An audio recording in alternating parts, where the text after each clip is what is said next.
அனைவருக்கும் வணக்கம். இப்போ நம்ம செய்ய போகிற சமையல் வந்து ஒரு காரக்குழம்பு வைக்க போகிறோம். அந்த நாளில் பாட்டிகள்லாம் வச்ச போல் வைக்க போகிறோம். வெங்காயம், தக்காளி, மாங்காய், முருங்கைக்காய், இஞ்சி பூண்டு போட்டு குழம்பு வைக்க போகிறோம். அதை இப்போ எப்படி செய்யறதுன்னு பார்க்கலாம். அதுக்கு முன்னாடி இந்த தாளிச்ச இட்லி கொஞ்சம் இதுக்கு காம்பினேஷன் செய்ய போகிறோம். இதுக்குள்ள வந்து கடுகு, பெருங்காயம், சீரகம், மிளகு எல்லாம் போட்டு தாளித்து வச்சுருக்குறோம்.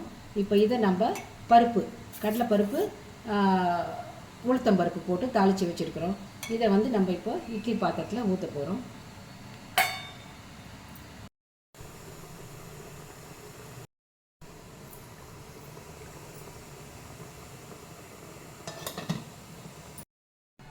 இப்போ இந்த இட்லி வெந்திருக்கும்.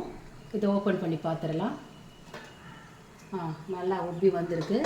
தாளித்த ரவை இட்லி ரெடி ஆகிடுச்சு.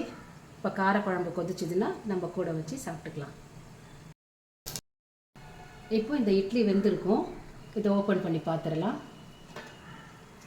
நல்லா உப்பி வந்திருக்கு.